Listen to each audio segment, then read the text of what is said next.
የተከበራችሁና የተወደዳችሁ የሰሞንኛ ቤተሰቦች እንደምን አላችሁ? የዕለቱን ወታደራዊ መረጃዎች ወደ እናንተ ለማድረስ ተገኝተናል። በዛሬው መረጃችን በኢትዮጵያ ሲጠበቅ የነበረው ታላቁ ፕሮጀክት በይፋም ስራው ተጀምሯል። 110 ሚሊዮን ሰዎችን በአመት ማስተናገድ ይችላል የተባለለት የቢሾፍቱ አየር ማረፊያ ግንባታም ዛሬ መጀመሩ ተበስሯል። ኢትዮጵያ ታይዋን የቻይና ግዛት አካል እንደሆነች ነው የማውቀው ስትል ለአንድ ቻይና መርህ ድጋፏን አሳይታለች። ቻይና ደግሞ ኢትዮጵያ የባህር በር ይገባታል እያለች ነው። የኢትዮጵያ ባህር ኃይል በዓለም አቀፍ ወታደራዊ ልምምድ ላይ እየተሳተፈ ይገኛል። ሩሲያና ኢራንን ጨምሮ በርካታ የብሪክስ አባል ሀገራት በልምምዱ ላይ እየተሳተፉ ናቸው። ሩሲያ አደገኛውን ሚሳኤል ዳግም ወደ ጦር ግንባር አስገብታለች። ኦሬሽኒክ በዩክሬን ላይ ሲዘንብ ማደሩ ተሰምቷል። ላይክ፣ ሼር እና ሰብስክራይብ እያደረጋችሁ እስከ ፍጻሜው አብራችሁን ቆዩ እያለን አሁን በቀጥታም ወደ ዛሬ መረጃዎቻችን አለፍን። ከሞን ሪል ስቴት የማይገኝ ድልና በስሮት ነው። በመሃል አየር ጤና መስቀለኛ አጠገብ እጅግ ዘመናዊ አፓርትመንት ለሽያጭ አቅርበናል። በ8% ቅድመ ክፍያ ብቻ ከባለ 1 እስከ 3 መኝታ ከ80 እስከ 165 ካሬ አማርጠው የሚገቡት ቤት በካሬ ከ73900 ብር ጀምሮ ያገኛሉ።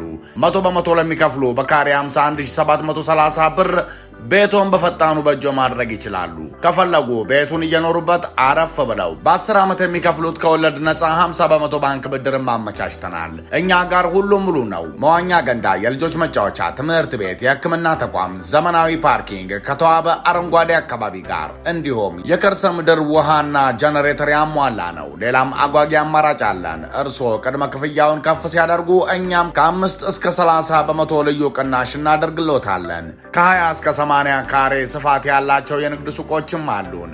አሁኑኑ ተረክበው ስራ መጀመር ይችላሉ። ለበለጠ መረጃና ለሳይት ጉብኝት በ0938 24 11 11 ወይም በ0957 37 1896 ይደውሉልን። ሞን ሪል ስቴት። ታላቁ ፕሮጀክት በይፋ ተጀመረ። ጠቅላይ ሚኒስትር አብይ አህመድ የቢሾፍቱ ዓለም አቀፍ አውሮፕላን ማረፊያ ግንባታን አስጀመሩ። ቅዳሜ ጥር 2 2018 ዓ.ም ከተለያዩ ከፍተኛ የመንግስት ባለስልጣናት ጋር በመሆን የመሰረተ ድንጋይ ያስቀመጡት ጠቅላይ ሚኒስትር አብይ የተለያዩ አውሮፕላን ማረፊያዎችን የመገንባት ስትራቴጂ ኢትዮጵያን የወደፊቷም የአፍሪካ ግንባር ቀደም የአየር ትራንስፖርት በር የማድረግ ዓላማን ያነገበ መሆኑን ተናግሯል። ጠቅላይ ሚኒስትር አብይ በማህበራዊ ትስስር ገጻቸው ላይ የግንባታውን መጀመር በማስመልከት ባሰፈሩት ጽሑፍ የቢሾፍቱም ዓለም አቀፍ አውሮፕላን ማረፊያም በአፍሪካ ታሪክ ትልቁ የአየር ትራንስፖርት መሰረተ ልማት ፕሮጀክት እንደሚሆን ጠቁመዋል። ከአዲስ አበባ 40 ኪሎ ሜትር ርቀት ላይ በምትገኘው ቢሾፍቱ የሚገነባው ይህ አውሮፕላን ማረፊያም የመጀመሪያው ምዕራፍ ግንባታ ሲጠናቀቅ በአመት 60 ሚሊዮን ተጓዦችን የሚያስተናግድ እንደሚሆንም ተገልጿል። ግንባታው ሲጠናቀቅም አፍሪካን ከዓለም ቀዳሚ የአየር ትራንስፖርት መናኸሪያዎች አንዷ ያደርጋታል ያሉት ጠቅላይ ሚኒስትሩ በአመት 110 ሚሊዮን መንገደኞችን የማስተናገድ አቅም ላይ እንደሚደርስም ገልጿል። የአውሮፕላን ማረፊያው መሰረተ ድንጋይ ሲጣል ከጠቅላይ ሚኒስትሩ ጋር ምክትል ጠቅላይ ሚኒስትር ተመስገን ጥሩነህ፣ የህዝብ ተወካዮች ምክር ቤት አፈ ጉባኤ ታገሰ ጫፎ፣ የፌዴሬሽን ምክር ቤት አፈ ጉባኤ አገኘው ተሻገር፣ የኢትዮጵያ አየር መንገድ ስራ አስፈጻሚ መስፍን ጣሰው፣ ሌሎችም ከፍተኛ የመንግስት ባለስልጣናት ተገኝተዋል። በአሁኑ ሰዓት በአዲስ አበባ የሚገኘው ቦሌ ዓለም አቀፍ አየር ማረፊያ 25 ሚሊዮን የሚጠጉ መንገደኞችን ብቻም በአመት የማስተናገድ አቅም አለው። ታይዋን የማትነጠል የቻይና ግዛት አካል ነች።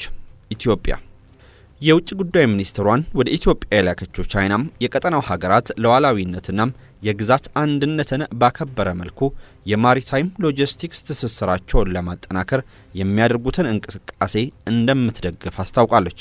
የባህር በር የማግኘት ጉዳይ የማሪታይም ሎጂስቲክስ ትስስርን ለማጠናከር ከሚረዱ ተግባራት መካከል እንደሆነም ገልጻለች።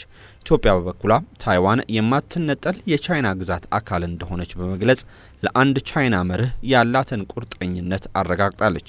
የአውሮፓውያኑ 2026 የመጀመሪያ ጉብኝታቸውን በአፍሪካ ያደረጉት የቻይና ውጭ ጉዳይ ሚኒስትር ዋንግ ዩ ለ2 ቀናት ይፋዊ ጉብኝት ሐሙስ ታህሳስ 30 2018 ዓ.ም ኢትዮጵያ ገብተዋል። ዋንግ በአዲስ አበባ ከጠቅላይ ሚኒስትር አብይ አህመድና የውጭ ጉዳይ ሚኒስትር ጌዲዮን ጢሞቴዎስ እንዲሁም የአፍሪካ ህብረት ኮሚሽን ሊቀመንበር መሐሙድ አሊ የሱፍ ጋር ተነጋግሯል። የቻይናው የውጭ ጉዳይ ሚኒስትር ከአብይና ጌዲዮን ጋር የነበራቸው ውይይት ከሀገር ውስጥ ጉዳዮች ባሻገር ቀጠናዊ እንዲሁም ዓለም አቀፋዊ ወቅታዊ ሁኔታዎች የተነሱበት እንደሆነም የወጣው የሁለቱ ሀገራት የጋራ መግለጫ ያስረዳል። ቻይና በዚህ መግለጫ ላይ የኢትዮጵያ መንግስት ከቅርብ ዓመታት ወዲህ በአጽንኦት እያነሳ ያለውን የባህር በር ተጠቃሚነት ጉዳይን ከቀጠናዊ ትስስር ጋር አያይዛ ጠቅሳለች። የቀጠናው ሀገራት በተለያዩ መስኮች የግንኙነት ትብብርና የአፍሪካ ውህደትን ለማጠናከር የሚከናወኑ ተግባራትን እንደምታበረታታ ማስታውቃለች። ግንኙነትን ለማጠናከር በሚል በተጠቀሱት ጉዳዮች ውስጥ አንዱ የማሪታይም ሎጂስቲክስን ማሳደግ ነው። ይህ የሚሆንበት አንዱ መንገድም የባህር በር ማግኘት እንደሆነ ቻይና ጠቅሳለች። የባህር ሎጂስቲክስ ጉዳይ በቀጠናው ሰላም፣ መረጋጋትና ብልጽግናን ለማስፈን ዓላማ መዋል እንዳለበት የገለጸችው ቻይናም በንግግርና ዲፕሎማሲያዊ መንገድ መከናወን እንዳለበትም አንስታለች። ኢትዮጵያ በአንጻሩ ከሰሞኑ በድጋሚ የውጥረት ምንጭ እየሆነ ባለው የታይዋን ጉዳይ ድጋፏ ለቻይና እንደሆነ በድጋሚ አንስታለች። ቻይና ሉዓላዊ ሀገር እንደሆነች ያወጀችውን ታይዋንን የምትቆጥራት እንደ ራሷ የግዛት አካል አድርጋ ነው። ከሰሞኑም ቻይና በታይዋን አቅራቢያም ወታደራዊ ልምምድ እያደረገች መሆኑም ቤጂንግ በደሴቷ ላይ ጦርነት ልትከፍት ትችላለች የሚል ስጋት በድጋሚ እንዲበረታ ምክንያት ሆኗል። ይህ ውጥረት ባየለበት በአሁኑ ወቅት የወጣው የሁለቱ ሀገራት የጋራ መግለጫ ላይም ኢትዮጵያም ለአንድ ቻይና መርህ ያላትን ጽኑ ቁርጠኝነት በድጋሚ አረጋግጣለች። በዓለም ላይ አንድ ቻይና ብቻ መኖሯን፣ ታይዋን የማትነጠል የቻይና ግዛት አካል መሆኗን በመጥቀስ አቋሙን ያሳወቀው የኢትዮጵያ መንግስት ማንኛውም የታይዋን ነጻነት እንቅስቃሴን በጽኑ እቃወማለሁ ብሏል። በሌላ በኩል በሶማሌላንድ የሚገኘው የታይዋን ተወካይ ጽሕፈት ቤት ኢትዮጵያም ታይዋን የማትነጠል የቻይና አካል እንደሆነችና ለአንድ ቻይና መርህ ያልተዛነፈ ድጋፍ አረጋግጣለች መባሉ ሐሰተኛ የይገባኛል ሐሳብ የተካተተበት ነው በማለት ተቃውሞውን አሰምቷል። ጨምሮም የኢትዮጵያ መንግስት የተዛባውን በቻይና ኮሚኒስት ፓርቲ የተቀነባበረ ፕሮፓጋንዳ በመቀበል ማስተጋባቱ በእጅጉ እንዳሳዘነው በመጥቀስ ታይዋን በቻይና ኮሚኒስት ፓርቲ ስር ተዳድራ እንደማታውቅም ገልጿል። የብሪክስ አባል ሀገራት የባህር ላይ ልምምድ እያደረጉ ነው።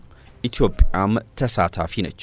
ኢትዮጵያ አባል የሆነችበት የብሪክስ አባል ሀገራት ባህር ኃይሎች በቻይና መሪነት በደቡብ አፍሪካ የሚያደርጉትን የባህር ኃይል ወታደራዊ ልምምድ 2026 በአዲሱ የአውሮፓውያኑ ዓመት የሰላም ፍላጎትን ለማሳየት በሚል የተሰየመው ወታደራዊ ልምምድ የብሪክስ አባል ሀገራት ባህር ኃይሎች የሚሳተፉበት ነው። በኬፕ ታውን በሚካሄደው የባህር ኃይል ልምምድ ላይ ኢትዮጵያን ጨምሮ ሌሎች የብሪክስ አባል ሀገራት እንደሚሳተፉ እየተነገረ ይገኛል።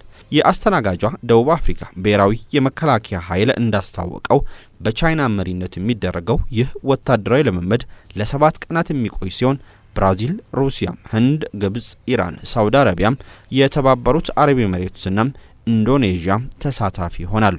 የባህር ላይ ልምምዱ ዓለም አቀፍ ትኩረትን እየሳበ ሲሆን ደቡብ አፍሪካ ከአሜሪካ ተቀናቃኝ ሀገራት ጋር ግንኙነቷን እያጠናከረች መሆኑ ከዋሽንግተን ጋር ያላትን መሻከር የበለጠ ሊያበላሸው ይችላል ተብሏል።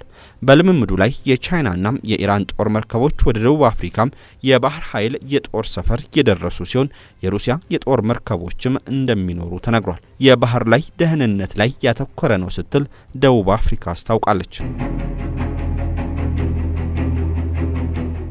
ሩሲያም አደገኛውን ሚሳኤል ዳግም ተጠቀመች። ሩሲያም ኦሬሽኒክ ባላስቲክ ሚሳኤልን በመጠቀም በዩክሬን ላይ ጥቃት መሰንዘሯ ተነገረ። ሐሙስ ምሽት በኪየቭ በተፈጸመው ጥቃት 4 ሰዎች ሲገደሉ 25 ሰዎች ደግሞ ቆስለዋል። ጥቃቱን ተከትሎ ለሰዓታት ከፍተኛ ድምጽ ይሰማ የነበረ ሲሆን ሰማዩ በፍንዳታ ብርሃን መሞላቱም ተሰምቷል። ሞስኮ ከዩክሬን ጋር ባላት ጦርነት ኦሬንሺክን የተጠቀመችው ለሁለተኛ ጊዜ ነው። ለመጀመሪያ ጊዜ የተጠቀመችው ታህሳስ 2024 ማዕከላዊ ዲኒፕሮን ለመምታት ነበር። የሩሲያ መከላከያ ሚኒስቴር ጥቃቱ በታህሳስ ወር መጨረሻም በቭላዲሚር ፑቲን መኖሪያ ቤት ላይ ለደረሰው የዩክሬን ድሮን ጥቃት ምላሽ እንደሆነ ገልጿል። ኪየቭ ጥቃቱን አልፈጸምኩም ስትል አስተባብላለች።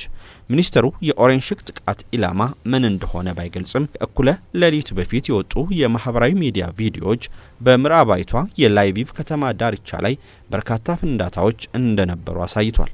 የዩክሬን ባለስልጣናት የባላስቲክ ሚሳኤል ጥቃት ከፖላንድ ድንበር 60 ኪሎ ሜትር ርቀት ላይ በምትገኘው በላይቪቭ መሰረተ ልማት ላይ እንደተፈጸመ አረጋግጧል። ኦሬንሽክ መካከለኛ ርቀት ያለው ሃይፐርሶኒክ ባላስቲክ ሚሳኤል ሲሆን እስከ 5500 ኪሎ ሜትርም ሊወነጨፍ ይችላል። ሚሳኤሉ ወደ ኢላማው ሲቃረብ ወደ በርካታ ክፍሎች የሚበታተን ሲሆን የታለመለትን ኢላማ የሚያጠቁ አረሮች እንዳሉት ይገመታል። በዚህ ሚሳኤሉ ልዩ የሆኑ ተደጋጋሚ ፍንዳታዎችን በደቂቃዎች ልዩነት ያስከትላል።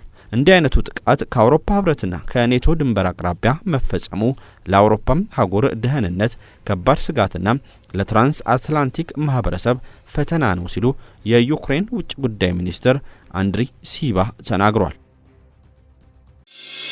ከሞን ሪል ስቴት የማይገኝ ድልና በስሮት ነው። በመሃል አየር ጤና መስቀለኛ አጠገብ እጅግ ዘመናዊ አፓርትመንት ለሽያጭ አቅርበናል። በ8% ቅድመ ክፍያ ብቻ ከባለ 1 እስከ 3 መኝታ ከ80 እስከ 165 ካሬ አማርጠው የሚገቡት ቤት በካሬ ከ73900 ብር ጀምሮ ያገኛሉ። 100% ለሚከፍሉ በካሬ 51730 ብር ቤቶን በፈጣኑ በእጆ ማድረግ ይችላሉ። ከፈለጉ ቤቱን እየኖሩበት አረፍ ብለው በ10 ዓመት የሚከፍሉት ከወለድ ነፃ 50% ባንክ ብድርን ማመቻችተናል። እኛ ጋር ሁሉም ሙሉ ነው። መዋኛ ገንዳ፣ የልጆች መጫወቻ፣ ትምህርት ቤት፣ የሕክምና ተቋም፣ ዘመናዊ ፓርኪንግ ከተዋበ አረንጓዴ አካባቢ ጋር እንዲሁም የከርሰ ምድር ውሃና ጀነሬተር ያሟላ ነው። ሌላም አጓጊ አማራጭ አለን። እርስዎ ቅድመ ክፍያውን ከፍ ሲያደርጉ እኛም ከ5 እስከ 30% ልዩ ቅናሽ እናደርግሎታለን። ከ20 እስከ 80 ካሬ ስፋት ያላቸው የንግድ ሱቆችም አሉን። አሁኑኑ ተረክበው ስራ መጀመር ይችላሉ። ለበለጠ መረጃና ለሳይት ጉብኝት በ0938 24 11 11 ወይም በ0957 37 1896 ይደውሉልን። ሞን ሪል ስቴት